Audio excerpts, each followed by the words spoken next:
ನಾನು ವಾಸವಾಗಿರ್ತಕ್ಕಂಥ ಪಕ್ಕದ ಇವತ್ತು ಸುಂಕದ ಕಟ್ಟೆ ಇರ್ಬೋದು, ನಾನು ಬರ್ತಾ ಇರ್ತಕ್ಕಂಥ ಚಂದ್ರಾಲಯ ಒಟ್ಟು, ಚಾಮರಾಜಪೇಟೆ ಸರ್, ಚಂದ್ರಾಲಯ ಒಟ್ಟು, ನಾಗರಬಾವಿ, ನೀವು ಯಾವ ರಸ್ತೆಗಳಿಗೆ ಹೋಗಿ ಮೇಡಮ್, ಕೇವಲ ಅಲ್ಲ ಗುಂಡಿಗಳ ಮೈಸೂರು ರೋಡ್ ಸರ್ಕಲ್ ಇಂದ ಹೋದ್ರೆ ಹೋಗ್ತೀನಿ ಅಂತ ಮೈಸೂರು ರೋಡ್ ಸರ್ಕಲ್ ಇಂದ ಹಿಂಗ್ ಹೋಗಿರ್ತೀನಿ ಆಗದಿರ್ತಾರೆ, ಅಯ್ಯೋ ಅಂತ ಸುತ್ತಾಕೊಂಡು ಆ ಕುರಿ ಮೈದಾನ ಎಲ್ಲ ಸುತ್ತಾಕೊಂಡು ಉಮಾ ಟ್ಯಾಕಿಸ್ ಇಂದ ಹೋಗ್ಬೋದೇನೋ ಅಂತ ಹೋಗಿರ್ತೀವಿ, ಅಲ್ಲೂ ಆಗದಿರ್ತಾರೆ.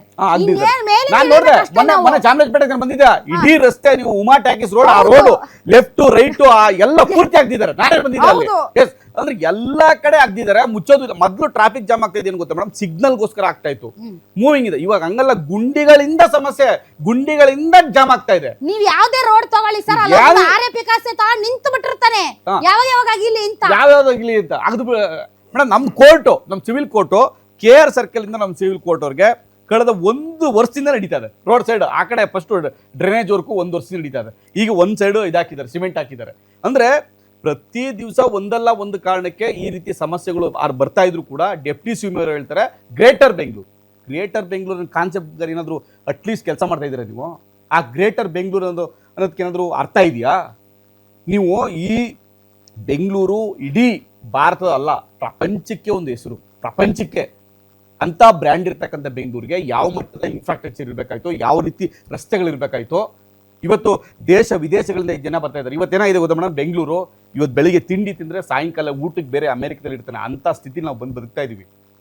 ಇವತ್ತು ಬೆಳಿಗ್ಗೆ ಎಲ್ಲೋ ಇಂಗ್ಲೆಂಡಲ್ಲಿರೋದು ಅಲ್ಲಿ ನಾಳೆ ಬೆಳಿಗ್ಗೆ ಇಲ್ಲಿರ್ತಾನೆ ಬೆಂಗಳೂರಲ್ಲಿ ಅಂತಂದ್ರೆ ಈ ಬೆಂಗಳೂರಿನ ಇಂಟರ್ನ್ಯಾಷನಲ್ ಕನೆಕ್ಷನ್. ಪದ್ಮಶ್ರೀ ಪ್ರಶಸ್ತಿ ಪುರಸ್ಕೃತ ಮೋಹನ್ ದಾಸ್ ಪೈ ಅವ್ರು ಏನ್ ಹೇಳಿದ್ರು ಗೊತ್ತಾ, ಈ ಟ್ರಾಫಿಕ್ ಜಾಮು ಈ ಗುಂಡಿಗಳಿಂದ ಫಾರಿನರ್ ಯಾರಾದ್ರೂ ಒಬ್ಬನ್ ಬೆಂಗಳೂರು ಕಾಲಿಟ್ರೆ ನೆಕ್ಸ್ಟ್ ಡೇ ಅವ್ನು ಬರೋದೇ ಇಲ್ಲ, ಇನ್ನ ಸಾವಾಸನೆ ಬೇಡ ಅಂತ, ಅಲ್ಲೇ ಏರ್ಪೋರ್ಟ್ ಅಲ್ಲೇ ಬರ್ರಿ, ಅಲ್ಲೇ ಎಲ್ಲ ಮುಗಿಸ್ಕೊಂಡು ಅಲ್ಲಿಂದ ಅಲ್ಲೇ ಹೋಟೆಲ್ ಮಾಡ್ಕೊಂಡು ಹೋಗೋಣ ಅಂತಾರೆ.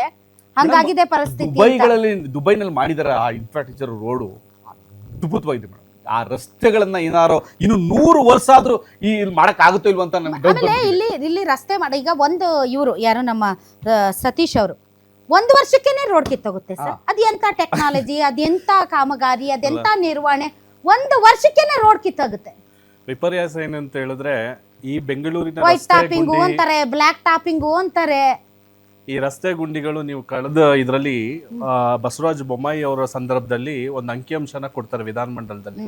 ಕಳೆದ 20 ವರ್ಷಗಳಲ್ಲಿ ಅಂದ್ರೆ 15 ವರ್ಷಗಳಲ್ಲಿ 20,000 ಕೋಟಿ ರೂಪಾಯಿನ ರಸ್ತೆಗೆ ಹಾಕಿದ್ದಾರೆ ಈ ಗುಂಡಿ ಮುಚ್ಚಲಿಕ್ಕೆ, ರಸ್ತೆ ಮಾಡ್ಲಿಕ್ಕೆ ಬೆಂಗಳೂರಿನಲ್ಲಿ ತಗೊಂಡಿರ್ತಕ್ಕಂಥದ್ದು. ಸೊ ಇವ್ರು ಇಷ್ಟೆಲ್ಲ ಮಾಡಿದ್ರು ಒಂದು ಗುಣಮಟ್ಟ ಅಂತಕ್ಕಂಥದ್ದು ಇಲ್ಲಿ ಪಾಲನೆ ಮಾಡ್ತಿಲ್ವಲ್ಲ, ಅದು ನಿಜಕ್ಕೂ ವಿಪರ್ಯಾಸ ಅಂತ ಹೇಳ್ಬೋದು. ಯಾಕಂತ ಹೇಳಿದ್ರೆ ಇವತ್ತು ಬಂದಿರುವಂತ ಕಾಂಗ್ರೆಸ್ ಸರ್ಕಾರ ಅಂತ ಅಲ್ಲ ಸರ್, ಇವತ್ತು ಚರ್ಚೆಯಲ್ಲಿ ಯಾರು ನೋಡ್ತಾ ಇದ್ದಾರೆ, ಜನಸಾಮಾನ್ಯರು ಅಲ್ಲ, ಇವರೆಲ್ಲರೂ ತಪ್ಪಿತಸ್ಥರೇ. ಇವರು ಇವಾಗ ಯಾರು ಬೇಡ, ಯಾಕೆಂದ್ರೆ ಈ ರಸ್ತೆ ಗುಂಡಿಗಳು, ಈ ಟ್ರಾಫಿಕ್ ಜಾಮು ಇವತ್ತು ಕಾಂಗ್ರೆಸ್ ಸರ್ಕಾರ ಬಂದ ಮೇಲೆ ಆಗಿರೋದಲ್ಲ, ಎಲ್ರು ಇದ್ದಾಗ ಆಗಿರೋದು. ಇದು ಹೊಣೆಗಾರಿಕೆನ ಎಲ್ರು ತಗೋಬೇಕಾಗ್ತದೆ. ಯಾಕಂದ್ರೆ ಇಲ್ಲಿ ಕೂತ್ಕೊಂಡ್ಬಿಟ್ಟು ಯಾರೋ ಬ್ಲೇಮ್ ಗೇಮ್ ಮಾಡೋದಲ್ಲ. ನಾನು ಬೈ ಬರ್ತ್ ಬೆಂಗಳೂರಿಗ ನಾನಿಲ್ಲಿ ಒಂದು ರಸ್ತೆಗಳನ್ನ ಹಾಕಿದ್ರೆ 5 ರಿಂದ 10 ವರ್ಷ ಆ ರಸ್ತೆ ಗುಂಡಿ ಬೀಳ್ತಾ ಇರ್ಲಿಲ್ಲ. ನಾನು ಅದನ್ನು ನೋಡಿದೀನಿ ಚಿಕ್ಕ ಹುಡುಗನಿಂದ. ಆದ್ರೆ ಈಗ ನೀವ್ ಹೇಳ್ದಾಗೆ 3 ತಿಂಗಳು 4 ತಿಂಗಳಿಗೆ ರಸ್ತೆ ಕಿತ್ಕೊಂಡ್ ಬರ್ತದೆ ಅಂತ ಹೇಳಿದ್ರೆ ಯಾವ ಒಂದು ಗುಣಮಟ್ಟನ ಇಟ್ಕೊಂಡು ಇವ್ರು ಕೆಲಸ ಮಾಡ್ತಾ ಇದ್ದಾರೆ. ಇವತ್ತು ಕಾಂಗ್ರೆಸ್ನವರು ಅವರು 40% 50% ಆರೋಪಗಳನ್ನ ಮಾಡಿ ರಸ್ತೆ ಗುಂಡಿ ಕ್ವಾಲಿಟಿ ಇಲ್ಲ ಅಂತ ಹೇಳಿದ್ರು. ಇವತ್ತು ಈ ರಸ್ತೆಗಳು ಗುಂಡಿ ಬಿದ್ದಿರೋದಕ್ಕೆ ಹಂಗ ನೀವ್ ಎಷ್ಟು ಪರ್ಸೆಂಟೇಜ್ ತಗೋತಾ ಇದ್ದೀರಾ? DK ಶಿವಕುಮಾರ್ ಅವರು ಬಾಯ್ ಬಿಟ್ರೆ ಲಕ್ಷಾಂತರ ಕೋಟಿ ರೂಪಾಯಿ ಯೋಜನೆಗಳನ್ನ ಕೂತ್ಕೊಂಡು ಚಾನೆಲ್ಗಳಲ್ಲಿ ಮಾತಾಡ್ತಾರೆ. ನಾನು ಟನಲ್ ರೋಡ್ ಮಾಡ್ತೀವಿ, ಸ್ಕೈ ಡೆಕ್ ಮಾಡ್ತೀವಿ 600 ಕೋಟಿ, ಇಲ್ಲಿ ಟನಲ್ ರೋಡ್ಗೆ 30,000 ಕೋಟಿ. ಮೊನ್ನೆ ಯಾವ್ದೋ ಚಾನೆಲ್ ಅಲ್ಲಿ ಕೂತ್ಕೊಂಡು 1.5 ಲಕ್ಷ ಕೋಟಿ ರೂಪಾಯಿ ಯೋಜನೆಯನ್ನ ಇಟ್ಕೊಂಡಿದೀವಿ. 200 ಕಿಲೋಮೀಟರ್ ರಸ್ತೆ, ಅದರಲ್ಲಿ 40 kilometre tunnel road, 40 kilometre double road, 120 kilometre elevated road. ಚೆನ್ನಾಗಿದೆ ಸರ್. ಏನ್ ಅಂಕಿಅಂಶ ಸಖತ್ತಾಗಿ ಕೊಡ್ತಾರೆ. ಏನು ಅಲ್ಲ, ಇವರು ಫಸ್ಟ್ DK ಶಿವಕುಮಾರ್ ಅವರು ಹೇಳ್ಬಿಟ್ಟಿದ್ದಾರೆ, ನಾನು ಬಿಸ್ನೆಸ್ ಕಮ್ ಪೊಲಿಟಿಷಿಯನ್. ಇಲ್ಲಿ ಏನಾಗ್ತಿದೆ ಬೆಂಗಳೂರಿನಲ್ಲಿ ಅಂತ ಹೇಳಿದ್ರೆ, ಇಫ್ ಯು ಆರ್ ಗುಡ್ ಇದು ಬಿಸ್ನೆಸ್ ಮ್ಯಾನ್ ಆದ್ರೆ ನೀವು ಒಳ್ಳೇದ್ ಮಾಡ್ಬೇಕು. ಅವ್ರ ಆದಾಯ ಸಕ್ಸಸ್, ನಾನು ಹೇಳ್ತಾ ಇದ್ದೀನಿ, ಅವರು ಬಿಸ್ನೆಸ್ ಆದಾಯ ಸಕ್ಸಸ್ ಇರ್ತದೆ. ನಿಮ್ಮ ಮುಂದಿನ ಚುನಾವಣೆ ಬಂದ ಬೆಂಗಳೂರು ಕತೆ ಏನು? ಬೆಂಗಳೂರು ಕತೆ ಏನು? 1600 ಕಿಲೋಮೀಟರ್ ಮುಖ್ಯ ರಸ್ತೆ.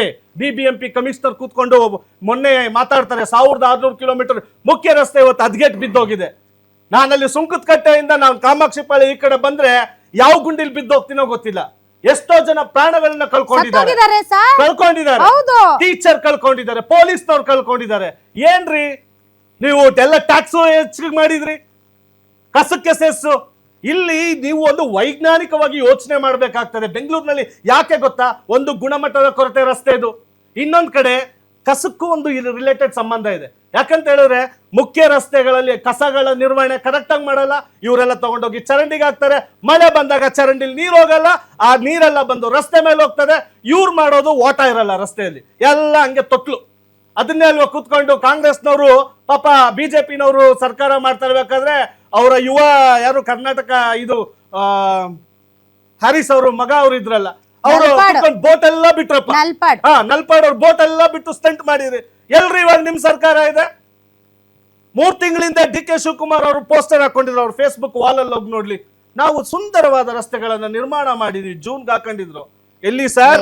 2 ತಿಂಗಳಿಗೆ ಹೋಗ್ಲಿಲ್ವಾ ಅಲ್ಲಿ ಇವ್ರು ಯಾರು ನಮ್ಮ ಅಲ್ಲ, ಅವ್ರ ಪೋಸ್ಟರ್ ಹಾಕೊಂಡಿದ್ರು. ನಾನು ಹೇಳ್ತಾ ಇದ್ದೀನಿ ಅವ್ರ ಫೇಸ್ಬುಕ್ ವಾಲ್ ಅಲ್ಲಿ ಹಾಕೊಂಡಿದ್ರು. ಬೈರ್ತಿ ಬಸವರಾಜ್ ಅವ್ರ ಏರಿಯಾಗ ಹೋಗಿದ್ನಲ್ಲ, ಪಾಪ ಅವ್ರದ್ದು ಇದೆಲ್ಲ ಬಿದ್ದೋಗಿ ತೋರ್ಸಿದ್ನಲ್ಲ ಸರ್. ಅಲ್ಲ, ಅವ್ರದೊಂದು ಸ್ವತಃ ಇವ್ರ ಸಚಿವರು ಬೈರೇಗೌಡರು ನನ್ನ ರಸ್ತೆ ಆಗ್ತಾ ಇಲ್ಲ ಅಲ್ಲಿ ಅಂತ ಹೇಳ್ಬಿಟ್ಟು ಪಾಪ ಇದ್ ಮಾಡ್ತಾರೆ. ಎಲ್ಲಿ ಏನಿದು?